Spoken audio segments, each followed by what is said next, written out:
વંદે ગુજરાત.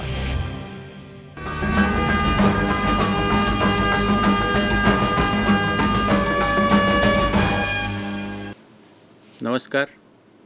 ગુજરાત માધ્યમિક અને ઉચ્ચતર માધ્યમિક શિક્ષણ બોર્ડ દ્વારા આગામી માર્ચ માસમાં યોજાનાર ધોરણ 10 અને 12ના વિદ્યાર્થીઓની પરીક્ષા સંદર્ભે વિદ્યાર્થીઓને પ્રેરણા, પ્રોત્સાહન અને માર્ગદર્શન મળે તે હેતુથી આપણે મહાનુભાવોના પ્રેરક વક્તવ્યનું આયોજન કરીએ છીએ અને આ પ્રેરક વક્તવ્યનું પ્રસારણ બાયસેગના માધ્યમથી આપ સૌ વિદ્યાર્થી મિત્રો નિહાળી રહ્યા છો. આજના આ કાર્યક્રમમાં આપણી વચ્ચે જે મહાનુભાવ ઉપસ્થિત છે તેઓ શ્રીનું નામ શ્રી શૈલેષભાઈ સકપરિયા છે. સાહેબનું આજના કાર્યક્રમમાં આપણે હૃદયપૂર્વક સ્વાગત કરીએ છીએ.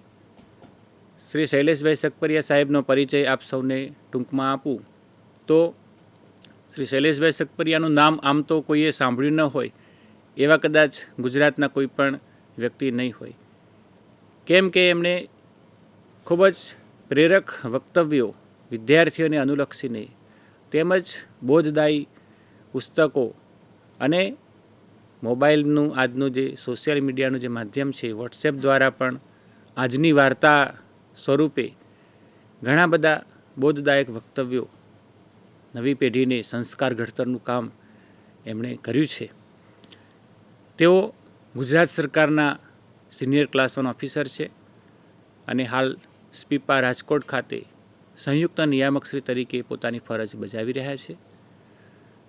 શ્રી સકપરિયા સાહેબની વાત કરીએ તો તેઓ પણ ખૂબ જ એમ કહી શકાય કે રાજકોટ જિલ્લાના ગોંડલ તાલુકાના મોવિયા નામના ગામના વતની છે અને ત્યાંથી એક એવી આર્થિક પરિસ્થિતિમાંથી પોતે ગરીબ પરિસ્થિતિમાંથી બહાર આવીને સંઘર્ષ કરીને આજની આ જે પોતાના મુકામ પર જે પહોંચ્યા છે એમની પોતાની જે સંઘર્ષ ગાથા છે એ પણ આપણા સૌના માટે પ્રેરણા લેવા જેવી છે.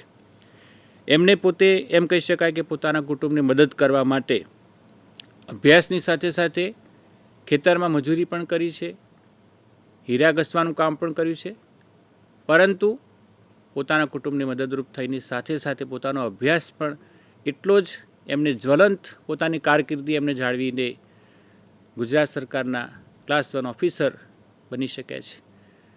અને એટલાથી અટક્યા નથી, પરંતુ પ્રેરણાદાયક, બોધદાયક વક્તવ્યો એમના સમગ્ર ગુજરાત રાજ્યમાં, ભારત દેશમાં, દેશ વિદેશમાં એમના વક્તવ્યો પણ યોજાતા રહે છે.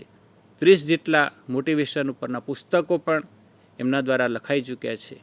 તો આજે આપણને શ્રી શૈલેષભાઈ સકપરિયા મહાનુભાવ તરીકે આપણને પ્રાપ્ત થયા છે. આપણા સૌનું સદભાગ્ય છે. સાહેબનું ફરીવાર હું સ્વાગત કરું છું અને વિનંતી કરીશ કે આપ સૌ અમારા વિદ્યાર્થીઓને પ્રેરણા આપો, માર્ગદર્શન આપો. માનનીય શ્રી સકપરિયા સાહેબ. નમસ્કાર વિદ્યાર્થી મિત્રો.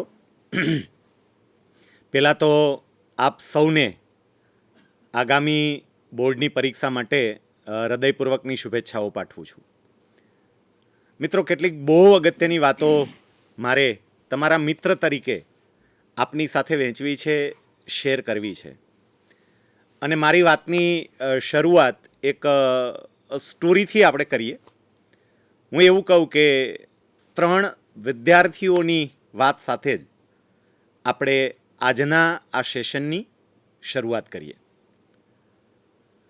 પહેલો વિદ્યાર્થી એ હજુ બિચારો પ્રાથમિક શાળામાં અભ્યાસ કરતો હતો અને એ વખતે એમના શિક્ષકે એ વિદ્યાર્થીની માતા ઉપર એક ચિઠ્ઠી લખી અને એમાં એવું લખ્યું કે તમારો દીકરો ગધેડો છે, આ જીવનમાં ક્યારેય આગળ નહીં વધી શકે, કશું જ નહીં કરી શકે, આ છોકરાને અમારી શાળા હવે સાચવી શકે એમ નથી, મહેરબાની કરીને તમે આને અમારી શાળામાંથી ઉઠાવી લો.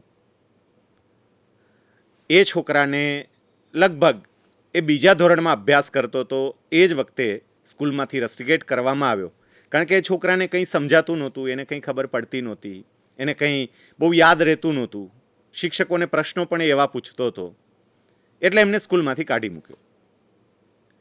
એક બીજો વિદ્યાર્થી એ 8મા ધોરણ સુધી પહોંચ્યો, પણ એ થોડો તોફાની હતો. ક્યારેક ક્યારેક સ્કૂલમાં બંક પણ મારે, પીરિયડ ના ભરે. એટલે શિક્ષકો આ વિદ્યાર્થીથી કંટાળ્યા, કારણ કે તોફાની વિદ્યાર્થીને તો કેવી રીતે સાચવવો. એટલે શિક્ષકોએ સાથે મળીને શાળાના સંચાલકોને ફરિયાદ કરી કે આ છોકરાને સ્કૂલમાંથી રસ્ટિકેટ કરો. જો આ છોકરાને તમારે રાખવો હોય તો અમારા રાજીનામા લઈ લો, કારણ કે આને અમે નહીં ભણાવી શકીએ.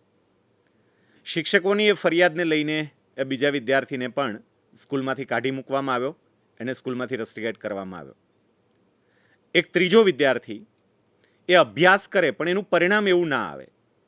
એની 5 વિષયની પરીક્ષા લીધી હોય તો એકાદ વિષયમાં એને ચડાવ પાસ કરવા જ પડે અને બાકીના વિષયમાં પણ બહુ સામાન્ય માર્ક હોય. એમના શિક્ષકને એ પણ ચિંતા હતી કે આ છોકરો કદાચ એના પિતાજીની આબરૂને ધૂળધાણી કરી નાખશે, કારણ કે એ છોકરાના પિતા બહુ સારા હોદ્દા પર હતા. એટલે ઘણી વખત એને એ રીતે વાત પણ કરતા. આપણે આ 3 વિદ્યાર્થીની વાત સાંભળીએ એટલે આપણને એવું લાગે કે આવા લોકો જીવનમાં કશું જ નહીં કરી શકે. કેટલાક વિદ્યાર્થીઓને એવું પણ થતું હશે કદાચ કે આ શૈલેષભાઈ તો અમારી જ વાત કરી રહ્યા છે. લોકો પણ એવું કે આવા વિદ્યાર્થીથી કશું ના થાય. પણ મિત્રો, આપને જાણીને આશ્ચર્ય થશે કે આ 3 વિદ્યાર્થીઓને આજે ન કેવળ એનું ગામ, એનો તાલુકો, એનો જિલ્લો, રાજ્ય કે દેશ, પરંતુ સમગ્ર જગત ઓળખે છે. પહેલો વિદ્યાર્થી જેને બીજા ધોરણમાં તું ગધેડો છે એમ કહીને સ્કૂલમાંથી કાઢી મૂકવામાં આવ્યો, એ પહેલો વિદ્યાર્થી એટલે થોમસ આલ્વા એડિસન, જેને આ જગતને સૌથી વધારે વૈજ્ઞાનિક શોધોની ભેટ આપી. બીજો વિદ્યાર્થી કે જેને 8મા ધોરણમાં એ તોફાની હોવાને કારણે, સ્કૂલમાં પીરિયડમાં બંક મારતો હોવાને કારણે રસ્ટિકેટ કર્યો, એ બીજો વિદ્યાર્થી એટલે એક સમયનો આ દુનિયાનો સૌથી પૈસાદાર માણસ બિલ ગેટ્સ. અને જેને 5 વિષયની પરીક્ષા લે તો એકાદ વિષયમાં ચડાવ પાસ કરવા પડે, જેના પિતા મોટા હોદ્દા પર હોવાને કારણે શિક્ષકોને ચિંતા થાય કે કદાચ આ છોકરો એના પિતાની આબરૂ નહીં જાળવી શકે, એ ત્રીજો વિદ્યાર્થી એટલે આ જગતના સૌથી વધુ લોકપ્રિય વ્યક્તિત્વ કે મહાપુરુષ મહાત્મા ગાંધીજી. મિત્રો, આ 3 વ્યક્તિઓની વાત દ્વારા મારે આપને એ કહેવું છે કે દરેક વ્યક્તિની અંદર એક મહાપુરુષ બનવાની ક્ષમતા હોય જ છે. કેટલીક પાયાની બાબતોને ધ્યાનમાં લેવાની હોય છે. તમે જ્યારે 10મા ધોરણની અને 12મા ધોરણની બોર્ડની પરીક્ષા આપવા માટે જઈ રહ્યા છો, ત્યારે મારે 3 મહત્ત્વના પાયાના સિદ્ધાંતો આપની સમક્ષ મૂકવા છે સફળતા માટેના. અને હું આપને જે વાત કરું છું એ માત્ર અને માત્ર બોર્ડની પરીક્ષાની સફળતાની વાત નથી કરતો. જીવનની કોઈ પણ પરીક્ષા, અને તમે એ પણ યાદ રાખજો કે બોર્ડની પરીક્ષા પૂરી થાય એટલે બધું પૂરું નથી થઈ જતું. જીવન તો પ્રત્યેક પળે પરીક્ષા લેતી હોય છે. તો આ બધી જ પરીક્ષામાં આપણે સફળ કઈ રીતે થઈ શકીએ એની કેટલીક પ્રેક્ટિકલ વાતો મારે આપની સમક્ષ મૂકવી છે. 3 સિદ્ધાંતો, એ પૈકીનો પહેલો સિદ્ધાંત, નો યોર સેલ્ફ, તમારી જાતને ઓળખો. મિત્રો, પરમાત્માએ પ્રત્યેક વ્યક્તિને અદ્ભુત ક્ષમતાઓ આપી છે, પણ ઘણી વખત આપણને આપણી પોતાની ક્ષમતાઓની ખબર નથી હોતી. આપણે જ આપણી જાતને સામાન્ય સમજતા હોઈએ છીએ. યાદ રાખજો, તમારે કદાચ ઓછા ટકા આવે, કદાચ એકાદ વિષયમાં તમે ફેલ પણ થતા હોય, કદાચ તમારી ધારણા પ્રમાણેના પર્સન્ટેજ તમે ન લાવી શકતા હોય, તો એનો મતલબ એમ નથી કે તમે જીવનમાં આગળ નહીં વધી શકો. તમારી જાતને ઓળખવાનો પ્રયત્ન કરો. મેં તમને કહ્યું એ પ્રમાણે ક્ષમતાઓ અદ્ભુત છે, પરંતુ આપણને આપણી એક ક્ષમતાનો પરિચય નથી. એની પાછળના 2 કારણ છે. હું તમને કારણ પણ કહીશ. કારણ કે ઘણા મિત્રોને એવું થાય કે સાહેબ, તમે આ બધી વાતો કરો છો કે ક્ષમતાઓ અદ્ભુત છે, ક્ષમતાઓ અદ્ભુત છે, તો અમને કેમ અનુભવાતી નથી? અમે તો વાંચવા બેસીએ તો યાદ રહેતું નથી કશું. તો ક્ષમતા હોય તો યાદ રહેવું જોઈએ ને, કેમ યાદ નથી રહેતું? મારે એના મહત્ત્વના 2 કારણ કહેવા છે કે આપણી આંતરિક શક્તિઓને આપણે ઓળખી કેમ નથી શકતા. પહેલું કારણ, આપણી આજુબાજુના વિચારો, આપણી આજુબાજુની વ્યક્તિઓ. આપણી આજુબાજુની વ્યક્તિઓ અને વિચારો એટલા નકારાત્મક થઈ ગયા છે કે આપણને સતત એ પ્રકારની નકારાત્મક વાતો જ સાંભળવા મળે છે, અને એને કારણે આપણે પણ આપણી જાતને સાવ સામાન્ય સમજતા થઈ ગયા છે. એક નાની એવી વાર્તા સાથે આપને સમજાવું. એક સિંહણ એના બચ્ચાને જન્મ આપીને તરત મૃત્યુ પામી. બરાબર એ જ વખતે ત્યાંથી થોડા ઘેટાઓ પસાર થયા અને ઘેટાઓને દયા આવી કે આ સિંહણ તો મરી ગઈ છે, બચ્ચું બિચારું મા વગરનું થઈ ગયું. એટલે દયાભાવને લઈને એ ઘેટાઓ સિંહના બચ્ચાને પોતાની સાથે લઈ ગયા, પોતાની સાથે ઉછેર્યું, મોટું કર્યું. બચ્ચું સિંહનું પણ રહ્યું ઘેટા ભેગું, એટલે ઘેટા જેવું થઈ ગયું. ઘેટાની જેમ બોલે, ઘેટાની જેમ ચાલે. એક વખત જંગલનો સિંહ આ બધા ઘેટાઓ જ્યાં રહેતા હતા એ બાજુ ભૂલો પડ્યો અને જંગલના સિંહે જોયું કે આ ઘેટાઓ તો બરોબર છે, પણ એની જોડે સિંહ કેવી રીતે છે? આવું ના ચાલે, મારે એને એનો પરિચય કરાવવો પડે. જંગલનો સિંહ આ ઘેટાઓ તરફ દોડ્યો, એટલે સિંહને જોઈને બધા જ ઘેટાઓ ભાગ્યા અને એની સાથે સાથે પેલો એમની જોડે રહીને મોટો થયેલો જે સિંહ હતો ને એ પણ ભાગ્યો. સિંહે પાછળ પડી અને બરોબરનો પકડ્યો. પેલો ધ્રુજે. સિંહે પૂછ્યું, કેમ ધ્રુજે છે? તો કે ડર લાગે છે. કેમ? તો કે ડર તો લાગે જ ને, તમે સિંહ છો. સિંહે પૂછ્યું, તું કોણ છે? હું ઘેટું છું. સિંહ કે ના હોય, તું પણ સિંહ જ છો. તો કે નહીં, હું ઘેટું છું. સિંહ ખૂબ સમજાવવાનો પ્રયત્ન કરે, એ સમજે જ નહીં.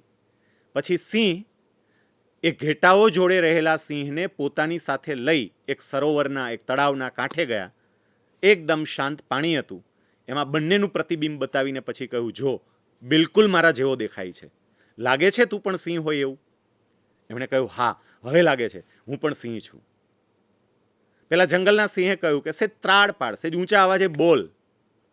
એને ત્રાડ પાડી અને પછી એને અનુભૂતિ થઈ કે હું સિંહ જ છું, પણ આ ઘેટાઓ ભેગો રહી અને ઘેટાઓ જેવો થઈ ગયો. બસ એ જ રીતે આપણે બધા જન્મજાત સિંહ અને સિંહણ જ છીએ, પણ આપણી આજુબાજુ કેટલાક નબળા ઘેટા ઘેટીઓ આવી ગયા અને એને કારણે આપણે ડરતા અને ગભરાતા થઈ ગયા છીએ. ક્ષમતાઓ અદ્ભુત છે. એને બહાર લાવવી હોય તો એના માટે થોડા ફોકસ થતાં પણ શીખજો, તો એ બહાર આવશે, એ અનુભવાશે. મોટાભાગે શું થતું હોય છે કે આપણે ફોકસ નથી થઈ શકતા અને એને કારણે આપણી એ ક્ષમતાઓ પૂર્ણપણે નિખરી શકતી નથી. એને પણ હું આપને ઉદાહરણ દ્વારા સમજાવું, તમને તરત સમજાશે. માની લો કે 45 ડિગ્રી જેટલું ટેમ્પરેચર હોય અને તમે 3-4 મિત્રો કે 3-4 બેનપણી તમે બેઠા હોય શાંતિથી 45 ડિગ્રી ટેમ્પરેચરમાં, તાપમાં, ખુલ્લા આકાશની નીચે બેસી અને તમે વાતો કરતા હોય. 30 મિનિટ, 35 મિનિટ, 40 મિનિટ તમને બેસવાનું કે કદાચ થોડુંક આકરું લાગે પણ બેસી શકાય. પછી તમને એવું કે તમે 45 ડિગ્રી ટેમ્પરેચરની અંદર 30-35 મિનિટ બેઠા, તો હવે તમારે એના કરતાં અડધું ટેમ્પરેચર 22-23 ડિગ્રી ટેમ્પરેચરમાં પણ 30-35 મિનિટ બેસવાનું છે. તમે બેસી શકશો? તો આપણો જવાબ હોય હા, બિલકુલ. કારણ કે 30-35 ડિગ્રી ટેમ્પરેચરમાં તો મજા આવે. એટલે 30-35 ડિગ્રી ટેમ્પરેચર વખતે પેલા 20-25 ડિગ્રી ટેમ્પરેચર વચ્ચે તમે બેઠા હોય, કારણ કે એમાં મજા આવે આપણને. બરાબર એ જ વખતે તમારો કોઈ ભાઈબંધ કે તમારી બેનપણી આવે અને તમારો હાથ પકડી અને એક સૂક્ષ્મદર્શક કાચ સાથે નાનું એવું ટીલું કે ટપકું અહીંયા આમ પાડે, શું થાય? 45 ડિગ્રી ટેમ્પરેચરમાં તમે 30 મિનિટ બેસી શક્યા હતા, 22 ડિગ્રી કે 25 ડિગ્રી ટેમ્પરેચરમાં તમે 30 સેકન્ડ પણ નહીં બેસી શકો, તમારો હાથ પાછો ખેંચશો. સમજો મિત્રો આ સિદ્ધાંતને. 45 ડિગ્રી ટેમ્પરેચર વખતે સૂર્યશક્તિ બમણી હતી, પણ વેરવિખેર હોવાને કારણે એની અનુભૂતિ નહોતી. અને 22-25 ડિગ્રી ટેમ્પરેચર વખતે સૂર્યશક્તિ અડધી હતી, પણ એ ફોકસ હતી, કેન્દ્રિત હતી, એને કારણે એની અસર થઈ. મારે એ જ કહેવું છે, તમે કેટલા હોશિયાર છો એ અગત્યનું નથી, તમે કેટલા ફોકસ થઈ શકો છો એ અગત્યનું છે. એટલે પહેલી વાત મારે જે કહેવી હતી, તમારી જાતને ઓળખો, ક્ષમતા અદ્ભુત છે. પરિચય મેળવવો હોય તો 2 વિકલ્પ. નંબર 1, નબળા વિચારો અને નબળી વ્યક્તિઓથી દૂર રહો, અને બીજી વાત કે હંમેશા ફોકસ થવાનો પ્રયત્ન કરો. બીજો સિદ્ધાંત મારે તમારી સમક્ષ જે મૂકવો છે તે કે આ પ્રકારની પરીક્ષાઓમાં જો તમારે સારી સફળતા મેળવવી હોય તો મિત્રો એ માટે પુરુષાર્થ કરવો પડે, મહેનત કરવી પડે. મહેનત કર્યા વગર કશું જ ના મળે. મારો પરિચય જ્યારે રાજગોર સાહેબ આપતા હતા તો હું તમને કહું કે એક સમયે હું હીરા ઘસનારો માણસ હતો.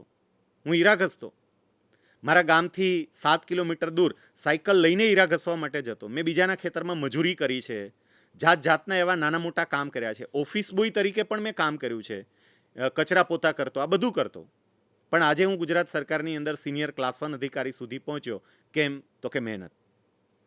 મારી વાત નહીં, એવા અગણિત લોકો છે કે જે લોકો સફળ થયા હોય તો મહેનત કે પુરુષાર્થને કારણે થયા છે. તમે બોર્ડની પરીક્ષા આપી રહ્યા છો તો સ્વાભાવિક છે કે થોડી મહેનત તો કરવી જ પડશે. મહેનત વગર આપણને પરિણામ નહીં મળે. આપણા ઋષિમુનિઓ આપણા માટે બહુ સરસ મજાની વાત કરે છે. વિદ્યાર્થિનમ કુતો સુખ, સુખાર્થિનમ કુતો વિદ્યા. વિદ્યાર્થીને મોજ મજા શેની અને મોજ મજાવાળાને વિદ્યા શેની. આપણે આનંદ કરીએ, મજા કરીએ, પરંતુ સાથે સાથે આનંદ અને મજામાં આપણું લક્ષ્ય ચૂકાઈ ના જાય એનું પણ આપણે ધ્યાન રાખીએ. એક સરસ નાની એવી વાર્તા દ્વારા હું આપને આ વાત સમજાવવા માટેનો પ્રયત્ન કરું.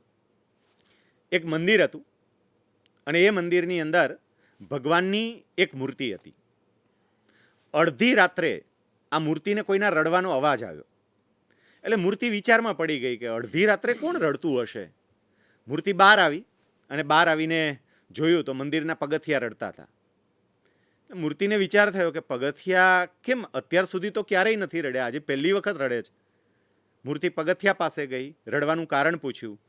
એટલે પગથિયાઓએ કહ્યું કે આજે સાવ અચાનક તમારી યાદ આવી એટલે રડવું આવ્યું. મૂર્તિએ પૂછ્યું કેમ મારી યાદ આવીને રડવું આવ્યું? પગથિયાઓ કહે છે યાદ છે, આપણે બંને પથ્થરની ખાણમાં પથ્થર તરીકે બાજુમાં જ હતા. આપણે બંને સાથે જ હતા અને આપણને બંનેને એક સાથે ખોદીને બહાર કાઢવામાં આવેલા. પરંતુ તમારામાંથી મૂર્તિ બનાવી અને અમારામાંથી પગથિયા બનાવ્યા. તમારામાંથી મૂર્તિ બનાવી તો લોકો તમારા દર્શન કરવા માટે દૂર દૂરથી આવે, તમને રોજ નવા નવા કપડાં પહેરાવે, તમારા ગળામાં હાર પહેરાવે, માથે મુગટ પહેરાવે, શણગાર સજાવે, જાત જાતના ભોજન જમાડે, તમારી આરતી ઉતારે, પૂજા કરે, તમારા ચરણોમાં દંડવત પ્રણામ કરે. અને આ જ બધા લોકો અમારા પર જૂતા અને ચપ્પલ ઘસે છે. આપણે બંને એક જ સાથે હતા, પણ આજે ક્યાં તમે પહોંચી ગયા અને ક્યાં અમે રહી ગયા. એ યાદ આવ્યું ને એટલે રડવું આવ્યું. એ વખતે મૂર્તિ પેલા પગથિયાના પાણાને એવું કહે છે કે વાત તો તારી બિલકુલ સાચી છે, પણ હવે જરા એ દિવસ યાદ કરતો જ્યારે આપણને બંનેને ખોદીને બહાર કાઢ્યા હતા. યાદ છે, મારા કરતાં પણ વધારે સારો પથ્થર તું હતો. આવું મૂર્તિ પગથિયાના પાણાને કહે છે. અને શિલ્પકારે તારામાંથી જ મૂર્તિ બનાવવાનું નક્કી કરેલું. એને હાથમાં છીણી લીધી, હથોડી લીધી અને તારા પર ટોચા મારવાના ચાલુ કર્યા. તે તરત રડારાડી ચાલુ કરી હતી કે રહેવા દો, મને વાગે છે, મને તકલીફ પડે છે. એ વખતે મૂર્તિકારે કીધું કે સહન કરી લે, એક વખત સહન કરી લે, એક વખત મૂર્તિ બની જા. જો એક વખત તું મૂર્તિ બની જઈશ ને તો લોકો તને આદર આપશે, માન આપશે, સન્માન આપશે, તારી પૂજા કરશે, તને વંદન કરશે. પણ એ વખતે તે એવું કહ્યું હતું કે મને તો વાગે છે, મને પીડા થાય છે અને આવી પીડા સહન કરવાની મારી કોઈ તૈયારી નથી, એટલે મહેરબાની કરીને ટોચા મારવાનું બંધ કરો. બસ એ જ વખતે મૂર્તિકારે તને પડતો મૂક્યો અને એને છીણી અને હથોડો લઈ અને મારા પર ટોચા મારવાના શરૂ કર્યા. મને વાગ્યું, તકલીફ પડી, દર્દ થયું, પણ મેં બધું સહન કર્યું.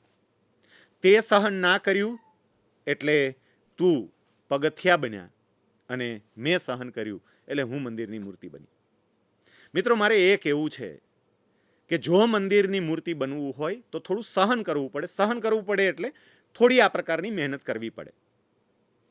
જે લોકો સફળ ગયા છે એ લોકોને આપણે જીવન જોઈએ તો પણ આપણને ખબર પડશે કે પુરુષાર્થ વગર કોઈને સફળતા ક્યારેય પ્રાપ્ત નથી થતી. તો મહેનત થોડી આપણે કરીએ કે જેથી કરીને આપણે સફળતા પ્રાપ્ત કરી શકીએ. અત્યારે 10મા ધોરણમાં તમે અભ્યાસ કરો છો, 12મા ધોરણમાં તમે અભ્યાસ કરો છો, તમારી બોર્ડની પરીક્ષાઓ પણ નજીક આવશે. તો આવા સમયે કેટલીક બાબતોનું ધ્યાન પણ રાખવું પડે. દાખલા તરીકે મોબાઈલનો બને એટલો ઓછો ઉપયોગ કરીએ. ટીવીમાં માત્ર ગમતી હોય એવી કદાચ એકાદી બાબત જ જોઈએ. લગ્ન પ્રસંગોમાં ને એમાં જરૂર ના પડે તો જવાનું ટાળીએ. આવી જો અમુક બાબતો તમે ધ્યાનમાં લેશો તો એની પણ તમારા કોન્સન્ટ્રેશન પાવર ઉપર બહુ મોટી અસર થશે અને તમે વધારે સારી રીતે મહેનત કરી શકશો. મોબાઈલની વાત નીકળી છે તો હું મિત્રોને એટલું કહું કે આધુનિક ટેકનોલોજીના યુગમાં મોબાઈલનો ઉપયોગ બિલકુલ કરવો જોઈએ, કારણ કે આપણને અભ્યાસમાં ખૂબ મદદ કરે છે. ઇવન હું તમને જે વાતો કરું છું તમે મોબાઈલના માધ્યમથી પણ એ સાંભળી શકો છો, પરંતુ વિવેકભાન હોવું જોઈએ. અમુક સમયે મોબાઈલનો મર્યાદિત ઉપયોગ આપણને કેટલો મોટો ફાયદો કરી આપે એ બાબતે પણ જરા મિત્રો વિચારજો. પીવી સિંધુના નામથી આપ સૌ પરિચિત છો. પીવી સિંધુ જ્યારે પહેલી વખત બેડમિન્ટનમાં ભારત માટે મેડલ જીતીને આવ્યા અને પત્રકારે એમની સફળતાનું રહસ્ય પૂછ્યું ત્યારે પીવી સિંધુએ એ જ કહ્યું હતું કે મારે ઓલિમ્પિકમાં પાર્ટિસિપેટ કરવાનું હતું. એના થોડા સમય પહેલાં મારા કોચ ગોપીચંદ પુલેલાએ મને બોલાવીને એવું કહ્યું કે તારે જો બેસ્ટ પરફોર્મન્સ આપવું હોય તો મારી એવી વિનંતી છે કે અમુક સમય માટે તું મોબાઈલને મૂકી દે. તું ઓલિમ્પિક્સમાં પાર્ટિસિપેટ કરે છે એટલે હું વિશેષ તો તને શું કહી શકું, પણ એટલું ખરું કે તારે મેડલ મેળવવો હોય તો મોબાઈલને થોડો સમય બાજુ ઉપર રાખ, અને જો મોબાઈલની જ મજા લેવી હોય તો થોડો સમય માટે તું મેડલને ભૂલી જા. નક્કી તું કર કે તારે શું કરવું છે. પીવી સિંધુ એવું કહે છે કે એ વખતે મેં નક્કી કર્યું કે હું મોબાઈલને બાજુ પર રાખીશ, કારણ કે મેડલને કારણે લોકો મને ઓળખશે. મેં મારો મોબાઈલ બાજુ પર રાખ્યો અને એને કારણે મારો કોન્સન્ટ્રેશન પાવર ખૂબ વધ્યો. હું ખૂબ સારી રીતે મારી ગેમમાં ફોકસ કરી શકી અને એને પરિણામે મને આ મેડલ મળ્યો છે. એટલે મારો મેડલ મળવામાં મારો પુરુષાર્થ અને સાથે સાથે સંયમ એ બંને મને ઉપયોગી થયા છે. આવી કેટલીક બાબતોમાં થોડો સંયમ રાખીએ, કારણ કે આપણે આપણી કારકિર્દી ઘડવી છે. મિત્રો, ત્રીજી અને મહત્ત્વની બાબત કે જેના પર હું સૌથી વિશેષ ભારપૂર્વક આપને વાત કરવાનો છું, અને એ છે ક્યારેય નિરાશ કે હતાશ થઈ અને પ્રયત્નોને પડતા નહીં મૂકતા. સતત અને સતત પ્રયત્નો ચાલુ રાખજો. શક્ય છે કે કદાચ તમારી શાળામાં ઇન્ટરનલ ટેસ્ટ લેવાતી હોય, એવું શક્ય છે. કદાચ નાની પરીક્ષાઓ લેવાય કે જેથી કરીને તમે બોર્ડની પરીક્ષા માટે તૈયારી કરી શકો. એમાં તમને પૂરતા માર્ક ના મળતા હોય, તમારી મહેનત જેટલા માર્ક ના મળતા હોય, તમે અમુક ટાર્ગેટ નક્કી કરીને તૈયારી કરતા હોય અને એ ટાર્ગેટ સુધી ના પહોંચી શકતા હોય, આવું બની શકે. ખાલી તમારી ઇન્ટરનલ એક્ઝામ જ નહીં, બોર્ડની એક્ઝામમાં પણ એવું બને કે તમે એક માર્ક નક્કી કર્યા હોય કે મારે આટલા જોઈએ છે અને તમને એ માર્ક ના મળે. ચિંતા નહીં કરતા, કારણ કે માર્ક ઓછા મળે તો એને કારણે બધું જ પૂરું નથી થઈ જતું. હું તમને અત્યારે વાતો કહી રહ્યો છું ને સમગ્ર ગુજરાતના વિદ્યાર્થીઓ આ વાતો સાંભળી રહ્યા છે. તમને ખબર છે મને એસએસસીમાં કેટલા માર્ક હતા? તે 10મા ધોરણમાં માત્ર 56% માર્ક્સ લાવ્યો છું, અને છતાંય હું એ કક્ષાએ પહોંચ્યો છું. તો મારે એ કહેવું છે કે સતત અને સતત મહેનત કરતા રહેજો, કારણ કે સતત અને સતત પુરુષાર્થ કરશો, મહેનત કરશો, પ્રયત્નો છોડી નહીં દો તો ચોક્કસપણે એક સમય એવો આવશે કે તમે પોતે પણ જ્યાં પહોંચવા ઈચ્છો છો ત્યાં પહોંચી શકશો. નિષ્ફળતાઓ મળે, પણ એ નિષ્ફળતાઓથી ક્યારેય ડરવાનું ના હોય. असफलता चुनौती है, स्वीकार करो. क्या कमी रह गई देखो और सुधार करो. संघर्षों का मैदान छोड़ यूं मत भागो तुम, जब तक सफल न हो नींद चैन को त्यागो तुम. कुछ किए बिना ही किसी की जय जयकार नहीं होती, कोशिश करने वालों की कभी हार नहीं होती. અને જગતમાં જેણે જેણે પ્રયત્નો કર્યા છે એ લોકો સફળ રહ્યા છે. પ્રયત્નો કર્યા છે એટલે મારો કહેવાનો મતલબ એ છે કે જે લોકો પોતે છોડી નથી દેતા પ્રયત્નો, નિષ્ફળતા પછી પણ પ્રયત્નો ચાલુ રાખે છે, તો એક સમય એવો આવે છે કે સફળ થાય છે. કેટલાય ઉદાહરણો હું આપને એ બાબતના આપી શકું. મેં શરૂઆતમાં જ જેની વાત કરીએ, થોમસ આલ્વા એડિસન, જ્યારે એ ઇલેક્ટ્રિક બલ્બ એટલે કે લાઇટની શોધ, વીજળીનો ગોળો એની શોધ કરતા હતા, એવું કહેવાય છે કે 1000 કરતાં વધારે વખત એ નિષ્ફળ રહ્યા, પરંતુ એ નિરાશ નથી થયા. સતત અને સતત પ્રયત્ન કરતા રહ્યા અને આજે આપણે બધા અજવાળિયા યુગમાં જીવીએ છીએ. એ જ પ્રમાણે તમે બીજું નામ લઈ શકો, ડૉક્ટર એપીજે અબ્દુલ કલામ. જ્યારે એસએલવી લોન્ચ કરવાનું હતું, આપણે બધા જાણીએ છીએ કે એક વખત નહીં 2 વખત નિષ્ફળ રહ્યા, અને એ વખતે ખૂબ માછલા ધોવાયા છે. વિશ્વના અન્ય દેશોએ તે વખતે ખૂબ ટીકાઓ પણ કરી છે, પરંતુ ડૉક્ટર એપીજે અબ્દુલ કલામ એ પોતાના લક્ષ્યમાંથી ચલિત ના થયા, અને આપણે જાણીએ છીએ કે આપણે સાયન્સના ક્ષેત્રે એને કારણે કેટલી મોટી પ્રગતિ કરી શક્યા. નેલ્સન મંડેલા, દક્ષિણ આફ્રિકાને સ્વતંત્ર કરાવવા માટે એ માણસે 27 વર્ષ સુધી પ્રયત્ન કર્યા. 27 વર્ષ મિત્રો, અને 27 વર્ષના પ્રયત્નો પછી પણ એ નિરાશ નથી થયા, એ હતાશ નથી થયા, અને એને પરિણામે આપણને ખૂબ સુંદર એવા રાષ્ટ્રપિતા મળ્યા. જોકે રાષ્ટ્રપિતા એટલે હું વાત કરું છું દક્ષિણ આફ્રિકાના, કારણ કે એ ત્યાંના પ્રેસિડેન્ટ બન્યા, અને એક એવી વ્યક્તિ કે જે વ્યક્તિને વિશ્વની બધી જ વ્યક્તિઓ ખૂબ પ્રેમ કરે, ખૂબ ચાહે. મિત્રો, એ જ પ્રમાણે મહાત્મા ગાંધીજીને તમે લઈ શકો. ભારતને આઝાદ કરાવવા માટે નાની મોટી કેટલી નિષ્ફળતાઓ મળી. દરેક આંદોલનમાં બાપુ સફળ રહ્યા છે એવું નથી, પણ નિષ્ફળતાને ભૂલીને પણ પ્રયત્નો કરતા રહ્યા. જ્યારે સરદાર વલ્લભભાઈ પટેલ પાસે 562 રજવાડાઓને એક કરવાનું કામ આવ્યું, ત્યારે એમની સામે પણ કેટલા પડકારો હતા. શરૂઆતમાં કેટલી બધી તકલીફો પડી છે, નિષ્ફળતાઓ પણ મળી છે, પરંતુ એ ડગ્યા નહીં અને એને કારણે આપણે અખંડ ભારત જોઈ શકીએ છીએ. મારે એ જ કહેવું છે કે નિષ્ફળતા મળે તો ચિંતા નહીં કરતા. કદાચ આપણે જે ક્ષેત્રમાં જવું છે, આપણે જે નક્કી કર્યું છે ત્યાં નથી પહોંચી શકતા, તો એક બાબત સમજવાનો પ્રયત્ન પણ કરજો કે પરમાત્મા આપણા માટે આપણે જે વિચાર્યું છે એના કરતાં પણ કંઈક વધુ સારું આપવા માંગતા હશે, અને એટલે આપણને અત્યારે ત્યાં નથી રાખ્યા. હું આપને ફરીથી ડૉક્ટર કલામના ઉદાહરણ દ્વારા જ સમજાવું. કદાચ આપનામાંથી ઘણા બધા મિત્રોને વાતની ખબર પણ હશે કે ડૉક્ટર કલામનું એક સપનું હતું, એને ફાઇટર પ્લેનના પાયલોટ બનવું હતું, અને એ માટે એ પ્રયત્ન પણ કરતા હતા. જ્યારે ફાઇટર પ્લેનના પાયલોટ માટેની ભરતી આવી, ડૉક્ટર કલામે એ વખતે એમાં એપ્લાય કર્યું. એમનું જે સ્ક્રીનિંગ થતું હતું, સિલેક્શન પ્રોસેસ જે ચાલતી હતી, એ સિલેક્શન પ્રોસેસમાં એક પછી એક એ સ્ટેપ વટાવતા ગયા, આગળ વધતા ગયા. એ સાવ છેલ્લા સ્ટેજ સુધી પહોંચી ગયા, અને સાવ છેલ્લા સ્ટેજની અંદર સાહેબ 27 વ્યક્તિઓ હતા, અને એમાંથી 8 વ્યક્તિઓની પસંદગી કરવાની હતી. દેહરાદૂન ખાતે આ ફાઇનલ સિલેક્શન હતું. ડૉક્ટર કલામને પૂરતો આત્મવિશ્વાસ હતો કે એનું સિલેક્શન થશે જ, કારણ કે એની મહેનત એ પ્રકારની હતી, એનું જ્ઞાન એ પ્રકારનું હતું. પણ શું થયું ખબર નહીં. જ્યારે રિઝલ્ટ ડિક્લેર થયું, 8 વ્યક્તિઓને લેવાની હતી, અને ડૉક્ટર કલામનું નામ 9મું હતું.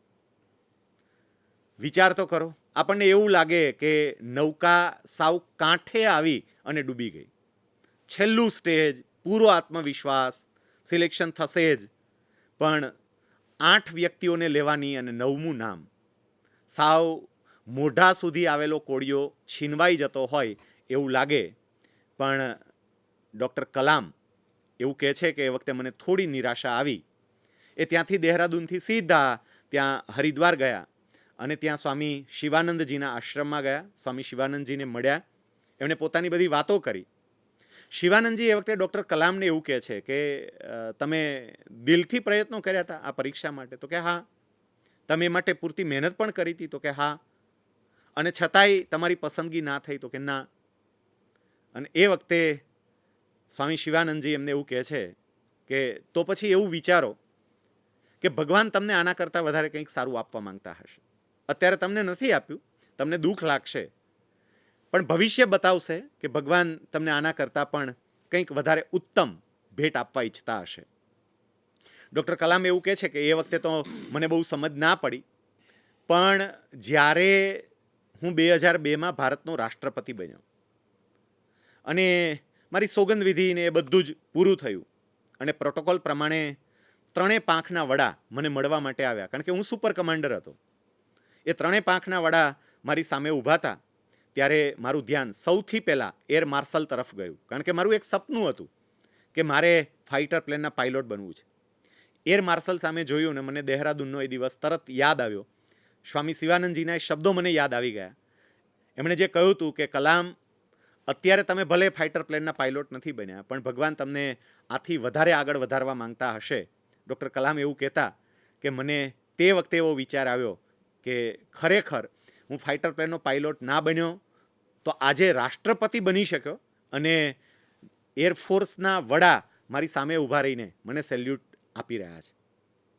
મિત્રો, મહેનત કરીએ, ખૂબ મહેનત કરીએ, પૂરતો પુરુષાર્થ કરીએ, પણ પરિણામ ના મળે તો નિરાશ ના થઈએ, હતાશ ના થઈએ, કારણ કે ભગવાન આપણા માટે કંઈક વધારે સારું ઈચ્છતા હોય છે, આપણા માટે કંઈક વધારે સારું તૈયાર કરીને રાખ્યું હોય છે. બીજું મારે એ પણ કહેવું છે કે કદાચ ઓછા ટકા આવે તો એને કારણે બધું પૂરું નથી થઈ જતું. એક વ્યક્તિની હું તમને વાત કરું, રાજકોટની અંદર આપણી સરકારી શાળામાં જ, ચૌધરી હાઈસ્કૂલ રાજકોટની, ત્યાંથી એ અભ્યાસ કરતા હતા, અને 10મું ધોરણ જ્યારે એને પૂરું થયું ને, તો 10મા ધોરણની બોર્ડની પરીક્ષાનું રિઝલ્ટ ડિક્લેર થયું, અને એ વ્યક્તિને 10મા ધોરણમાં ગણિત, વિજ્ઞાન અને અંગ્રેજી આપણા ત્રણેય મહત્ત્વના વિષયો આપણે કહીએ છીએ. તો ગણિત, વિજ્ઞાન અને અંગ્રેજી આ ત્રણેય વિષયની અંદર માત્ર 35 જેટલા માર્ક હતા. તમે કલ્પના કરો તો એ કેટલો હોશિયાર વિદ્યાર્થી હશે. માત્ર 35 માર્ક, 35 માર્ક ગણિતમાં, 35 માર્ક વિજ્ઞાનમાં, 35 માર્ક અંગ્રેજીમાં. બધા લોકોને એવું થાય કે આવો છોકરો તો શું કરી શકે એમ. એમણે આર્ટ્સ કર્યું, 11-12 આર્ટ્સ કર્યું, પછી BA ચાલુ કર્યું અંગ્રેજી વિષય સાથે, અને અંગ્રેજી વિષય સાથે BA ચાલુ કર્યું. એની કોલેજ ચાલે છે. તમે વિચારજો કે લગભગ એની 18 કે 19 વર્ષની ઉંમર હશે, પણ એ વખતે પણ એ અંગ્રેજી લખવામાં ભૂલ કરતા, ઇંગ્લિશમાં પ્રોપરલી લખી ન શકતા, ઇવન એના પોતાના નામનો સ્પેલિંગ લખવામાં પણ એ ભૂલ કરતા. તો એનું ઇંગ્લિશ પણ કેટલું નબળું હશે એ પણ આપણને ખબર પડે. પણ એ વિદ્યાર્થી હતાશ થયા વગર, નિરાશ થયા વગર સતત પ્રયત્ન કરતો રહ્યો. એના એક શિક્ષકે એને એવું કહ્યું કે બેટા, તું કોલેજમાં આવી ગયો છો, તારું નામ બરોબર લખી નથી શકતો, બેટા મહેનત કર, પુરુષાર્થ કર, નહીંતર તું જીવનમાં શું કરીશ. અને એ છોકરાએ સંકલ્પ કર્યો કે ના, મારે કંઈક કરવું છે. પછી એમણે ખૂબ મહેનત કરી, એને BA કર્યું, B.Ed કર્યું. એ છોકરો સરકારી પ્રાથમિક શાળામાં જ શિક્ષક તરીકે લાગી ગયો. પછી એમણે એ પણ નક્કી કર્યું કે મારે UPSCની પરીક્ષા આપવી છે અને મારે કલેક્ટર થવું છે. તો એમણે એ માટેની મહેનત કરી. હવે જેને ગણિત, વિજ્ઞાન અને અંગ્રેજી આ ત્રણેય વિષયમાં 35 માર્ક આવે, એ આપણા ભારત દેશની સૌથી અઘરામાં અઘરી ગણાતી પરીક્ષા UPSC તો કેવી રીતે પાસ કરી શકે. પણ એમણે મહેનત કરી, નક્કી કર્યું થશે, કેમ નહીં. અને માર્કને ને આ પરીક્ષાને કંઈ બહુ લેવા દેવા પણ નથી. એમણે UPSCની પરીક્ષા આપી. પીપામાં રહીને જ એ મહેનત કરતા, પરીક્ષા આપતા, પણ પૂરતી સફળતા ના મળે. પ્રયત્નો એમને છોડ્યા નહીં. ફેલ થાય, બીજી વખત પ્રયત્ન કરે, ફેલ થાય, ત્રીજી વખત પ્રયત્ન કરે, પ્રયત્ન કરતા રહ્યા. અને અંતે 2012ની સાલમાં એમણે આ પરીક્ષા પાસ કરી. એ IAS અધિકારી બન્યા અને એને ગુજરાત કેડર જ મળી. એમનું નામ છે તુષાર સુમેરા. અત્યારે તુષાર સુમેરા ગુજરાત કેડરમાં જ IAS ઓફિસર તરીકે એમની સેવાઓ આપે છે. મિત્રો, જરા વિચારો કે એમને 10મા ધોરણની અંદર બહુ જ ઓછા માર્ક હતા, તો પણ એ IAS ઓફિસર બની શક્યા. સચિન તેંડુલકર 10મા ધોરણમાં ફેલ, અને છતાંય એ ગોડ ઓફ ક્રિકેટ કહેવાય. આવી અઢળક વ્યક્તિઓ છે કે જેમને ઓછા માર્ક મળ્યા છે અને છતાંય એ લોકો જીવનમાં ખૂબ સફળ રહ્યા છે. માટે ઓછા માર્ક મળે તો નિરાશ નહીં થવું. એક વખત હું શાપર વેરાવળની અંદર એક કંપનીના કર્મચારીઓને વાતો કરી રહ્યો હતો, અને એ કંપનીના માલિકે શું કરેલું કે એની કંપનીના કર્મચારીઓ તો હતા જ, પણ સાથે સાથે એમણે આજુબાજુની 20-25 કંપનીઓના માલિકોને પણ બોલાવેલા. એટલે 25-30 માલિકો હતા અને બાકીના 200 જેટલા કર્મચારીઓ હતા, અને હું એમને બધાને વાતો કરી રહ્યો હતો. પછી મેં એમાં એક પ્રશ્ન પૂછ્યો કે તમારામાંથી જેટલા પોસ્ટ ગ્રેજ્યુએટ થયા હોય એ બધા હાથ ઊંચો કરો. એટલે ઘણા બધા કર્મચારીઓના હાથ ઊંચા હતા, માલિકને બાકીના બધા એમને બેઠા હતા. પછી મેં એવું કહ્યું કે તમારામાંથી જેટલા ગ્રેજ્યુએટ થયા હોય એ બધા પોતાનો હાથ ઊંચો કરો. તો મોટાભાગનાના હાથ ઊંચા હતા, પણ માલિકો હજી એમને બેઠા હતા. એટલે પછી મેં હળવેકથી એવું કહ્યું કે આ એક્સરસાઇઝ માત્ર કર્મચારીઓ માટે નહોતી, આ એક્સરસાઇઝ માલિક માટે પણ હતી. જે માલિકો પોસ્ટ ગ્રેજ્યુએટ હતા કે ગ્રેજ્યુએટ થયેલા હતા એમણે પણ હાથ ઊંચા કરવાના હતા, પણ આપ કોઈ આ એક્સરસાઇઝમાં જોડાયા નહીં. એ વખતે એક ઇન્ડસ્ટ્રીયાલિસ્ટ એ ઊભા થયા અને એમણે મને એવું કહ્યું કે શૈલેષભાઈ, એક્સરસાઇઝમાં અમારેય જોડાવું છે, પણ હજી તમે થોડાક નીચે આવો તો અમે જોડાઈને, કારણ કે તમે એવું કહ્યું ગ્રેજ્યુએટ થયા હોય તો, પણ હજી અમે ત્યાં સુધી નથી પહોંચી શક્યા. મારે એ કહેવું છે તમને કે કદાચ ગ્રેજ્યુએટ સુધી નથી પહોંચી શક્યા એવી વ્યક્તિઓ પણ જો સારામાં સારા સફળ ઉદ્યોગપતિ થઈ શકતા હોય તો આપણે તો ખૂબ ભણવાના છીએ, આપણે કેમ આગળ ના વધી શકીએ. નિરાશ કે હતાશ થઈને બેસી નહીં રહેતા, આ મારે આપને ખાસ કહેવું છે. આપની પાસે મેં આ 3 મુદ્દાઓની વાતો કરી છે. એક, તમારી જાતનો તમે પૂરતો પરિચય મેળવજો. પૂરતો પરિચય મેળવજો ઇટ મીન્સ કે મારે એ કહેવાનો મતલબ હતો કે ક્ષમતાઓ ભગવાને ખૂબ આપી છે, બસ એ જ ક્ષમતાઓનો આપણે ઉપયોગ કરીએ. અને ક્ષમતાઓને ઓળખવા માટે હું ફરીથી રિપીટ કરું છું કે ક્ષમતાઓને ઓળખવા માટે, આપણી જાતને ઓળખવા માટે નબળા વિચારોથી આપણે દૂર રહીએ, અને સાથે સાથે આપણે જે અભ્યાસ કરીએ છીએ એમાં ફોકસ કરીએ. મેં બીજી વાત લીધી પ્રચંડ પુરુષાર્થની, કારણ કે પુરુષાર્થ વગર સફળતા નહીં મળે. મહેનત પણ આપણે કરીએ. આપણા માતા પિતાને આપણા પર કેટલીક અપેક્ષા હોય છે, આપણા માતા પિતા આપણને ભણાવતા હોય છે, તો એ બાબતનો પણ આપણે વિચાર કરીએ. ત્રીજી વાત મેં લીધી કે આપણે નિષ્ફળ જઈએ તો પણ બેસી ના જઈએ, હતાશ ના થઈએ, સતત પ્રયત્નો કરતા રહીએ. મિત્રો યાદ રાખજો, પડતા તો બધા હોય છે, પડવું એ કંઈ મોટી વાત નથી, પણ પડ્યા પછી પડ્યા રહેવું એ બહુ ગંભીર બાબત છે. ઊભા થઈ અને ફરીથી ચાલતા થઈએ. એટલે ગમે એવું પરિણામ આવે એ પરિણામને સ્વીકારવા માટેની તૈયારી રાખવી. મારે એ પણ કહેવું છે કે તમે યાદ રાખજો, દુનિયાની કોઈ તાકાત જો તમે નક્કી કરશો તો તમને સફળ થતાં અટકાવી નહીં શકે. તમે ચોક્કસપણે જીવનમાં આગળ વધી શકશો.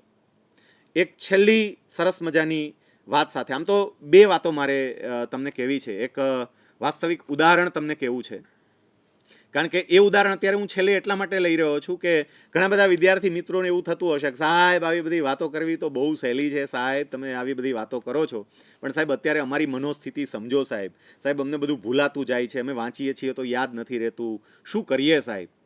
મારે તમને એ કહેવું છે કે આ તમારો એકનો પ્રશ્ન નહીં, બધાનો પ્રશ્ન હોય છે. તમારો એકનો પ્રશ્ન નથી, બધાને આ જ પ્રશ્ન હોય છે કે વાંચે, પ્રયત્ન કરે, પણ છતાં એવું બનતું હોય કે યાદ ના રહેતું હોય. ચિંતા નહીં કરવાની એનાથી પણ. હું તમને એક ઉદાહરણ સાથે સમજાવું, તમને ખબર પડે કે યાદ ના રહે તો એને કારણે કંઈ આપણે નબળા નથી બની જતા. આઇન્સ્ટાઈનનું નામ તમારામાંથી કોઈએ ન સાંભળ્યું હોય એવું બની જ ના શકે. આપણે બધા આઇન્સ્ટાઈનથી પરિચિત છીએ. આઇન્સ્ટાઈન એક વખત લેક્ચર આપવા માટે એ પોતે જતા હતા. એ ટ્રેનમાં મુસાફરી કરતા હતા, એટલે ટ્રેનમાં બેઠા હતા અને પેલો ટિકિટ ચેકર આવ્યો ટિકિટ ચેક કરવા માટે. એટલે આઇન્સ્ટાઈન પાસે ગયો ને એમણે કહ્યું કે સર આપની ટિકિટ. તો આઇન્સ્ટાઈન પોતાની જે બેગ હતી ને એ બેગમાં ટિકિટ શોધવા માંડ્યા, પણ ટિકિટ મળે નહીં. અને બેગના એક બે ખાના આમ જોયા ચેઇન ખોલીને, પણ મળે નહીં. એટલે ટિકિટ ચેકરે આઇન્સ્ટાઈનના ખભા ઉપર હાથ મૂકીને એવું કહ્યું કે સર ટિકિટ બતાવવાની જરૂર નથી, મને વિશ્વાસ છે કે આપે ટિકિટ લીધી હશે, મારે આપની ટિકિટ હવે ચેક નથી કરવી, એમ કહી અને એ આગળના ડબ્બામાં જતા રહ્યા. પછી આગળના ડબ્બામાં જે કંઈ પણ ચેકિંગ કરવાનું હશે એ બધું કરીને એ જ્યારે પાછા આવતા હતા, 10 મિનિટ જેવો સમય થઈ ગયો હશે, પાછા આવતા હતા ને આઇન્સ્ટાઈનના ડબ્બામાં જોયું ને તો હજી એ કંઈક શોધતા હતા. એટલે પેલા ટિકિટ ચેકર એની પાસે જઈને કહ્યું શું શોધો છો? તો કે હું ટિકિટ શોધું છું. ટિકિટ ચેકર કે જરૂર નથી, મેં તમને કહ્યું કે મારે તમારી ટિકિટ નથી જોવી, તો પછી હવે શું કામ એને તમે માથાકૂટ કરો છો? અને એ વખતે આઇન્સ્ટાઈન પેલા ટિકિટ ચેકરને એવું કહે છે ટિકિટ તો શોધવી જ પડશે. ટિકિટ ચેકર કે કેમ, એવી બધી શું અગત્યતા છે, મારે નથી જોવી તો પણ? આઇન્સ્ટાઈન કે મારે ઉતરવાનું ક્યાં છે મેં ટિકિટની પાછળ લખ્યું છે, મને યાદય નથી કે મારે ક્યાં ઉતરવાનું છે.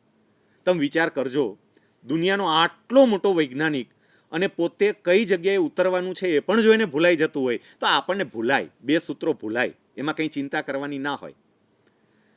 એટલે કોઈ પણ જાતનું ટેન્શન રાખ્યા વગર આપણે પરીક્ષાની તૈયારી કરીએ, કારણ કે ટકાનું ટેન્શન હશે ને તો ટકા ઘટશે. આપણાથી જેટલું થઈ શકે, જો બોર્ડ કોઈ સિંહ, વાઘ કે દીપડો નથી. બોર્ડ જે આપણી પરીક્ષા લે છે, સામાન્ય રીતે આપણી સ્કૂલ પરીક્ષા લેતી હોય એ જ પ્રમાણે બોર્ડ પરીક્ષા લે છે, કોઈ ફેર નથી. માત્ર ફેર એટલો પડે કે શાળામાં આપણા પરિચિત શિક્ષક હોય, આપણી આજુબાજુ આપણા પરિચિત મિત્રો હોય, બોર્ડ પરીક્ષા લેતી હોય તો આજુબાજુ પરિચિત મિત્રો ન હોય, શાળા જુદી હોય, બાકી કોઈ ફેર નથી પડતો. એટલે કોઈ જાતની ચિંતા કર્યા વગર, કદાચ ભૂલાતું હોય તો એની ચિંતા કર્યા વગર પણ, કારણ કે પુનરાવર્તન કરીશું તો આપણને યાદ પણ રહેશે, આપણે બોર્ડની પરીક્ષાની તૈયારીઓ કરીએ. એક છેલ્લી નાની એવી વાર્તા સાથે આપણે વાતને પૂરી કરીએ. મેં મિત્રો તમને જે કંઈ પણ વાતો કરી એ બધી જ વાતોનો સાર આ એક નાની એવી વાર્તામાં આવી જાય છે. એક તમારા જેવો જ વિદ્યાર્થી, એને કોઈક પાસેથી એવું સાંભળ્યું કે ભગવાન આપણું દરેકનું નસીબ પહેલેથી લખી રાખતા હોય છે. એટલે આ વિદ્યાર્થીને મનમાં એવો વિચારે આવે કે ભગવાન જો નસીબ પહેલેથી જ લખી રાખતા હોય તો પછી આપણે ખોટી માથાકૂટ શું કામ એને કરવાની હોય? જીવનમાં જે કંઈ પણ બનવાનું હોય એ તો નિશ્ચિત હોય. એક વખત આવા જ વિચારો સાથે સૂઈ ગયો અને એને સપનામાં ભગવાન આવ્યા. એટલે એણે તરત ભગવાનને પૂછ્યું કે પ્રભુ, મેં એવું સાંભળ્યું છે કે તમે દરેક વ્યક્તિનું નસીબ પહેલેથી લખી રાખો, તો એ વાત સાચી? ભગવાન કે બિલકુલ સાચું છે. પેલો કે પ્રભુ, તમે એ નસીબ જે લખી રાખ્યું હોય એ ચોપડા બધા ક્યાંય સાચવીને રાખો? ભગવાન કે રાખવા જ પડે, બધા જ ચોપડા સાચવીને રાખ્યા છે. પેલો છોકરો કે પ્રભુ મારે જોવા હોય તો? ભગવાન કે આમ તો હું બીજા કોઈને બતાવતો નથી, પણ હું તને બતાવું ખાસ કિસ્સામાં, ચાલ મારી સાથે. ભગવાને છોકરાને લઈને ગયા. એક બહુ જ વિશાળ હોલ હતો અને હજારોની સંખ્યામાં ત્યાં ચોપડાઓના થપ્પે થપ્પા મારેલા હતા. આટલા બધા ચોપડા જોયા એટલે પેલા છોકરાએ કહ્યું, પ્રભુ આ તો કેટલા બધા ચોપડા છે. ભગવાન કે 7 અબજ લોકોનું આમાં લખેલું છે, એટલે આટલા તો હોય. પેલો કે મને મારા ગામનો ચોપડો આપો ને પ્રભુ. ભગવાને એના ગામનો ચોપડો છોકરાના હાથમાં મૂક્યો. ગામનું નામ જોયું. છોકરાને મજા આવી ગઈ કે હમણાં નસીબ જોઈ લઉં. આમ પહેલું જ પાનું ખોલ્યું. પહેલા જ પાના ઉપર જે વ્યક્તિનું નામ એને વાંચ્યું ને, નામ વાંચીને એટલો આનંદ આવ્યો, કારણ કે પોતાનું નામ નહોતું તોય આનંદ આવ્યો. કેમ? કારણ કે એના પાડોશીનું નામ હતું. અને આપણને આપણું જાણવામાં જેટલો રસ હોય ને, એના કરતાં બીજાનું જાણવામાં વધારે રસ હોય. એટલે એ છોકરાએ તરત પાડોશીનું નસીબ વાંચવા માટે નીચે નજર કરી, પણ પાનું કોરું. એટલે એને આશ્ચર્ય થયું કે પાનું કોરું કેમ છે. પછી બીજું પાનું જોયું તો નામ લખેલું, પાનું કોરું. બધા પાના ફેરવતો જાય, એનું પોતાનું નામય આવ્યું, નામ લખેલું, પાનું કોરું.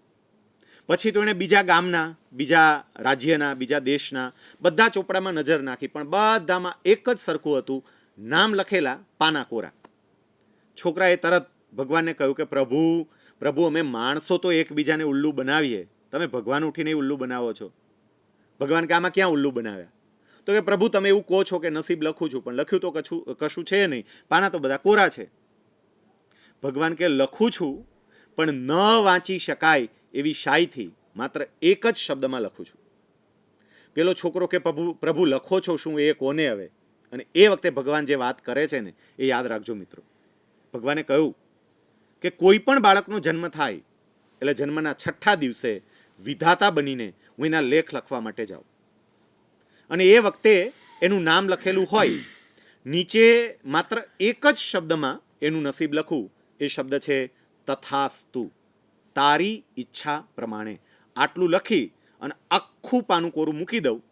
જેને જે કરવું હોય એ પ્રમાણે કરે. મારા તો માત્ર આશીર્વાદ છે કે તારી ઈચ્છા પ્રમાણે થશે.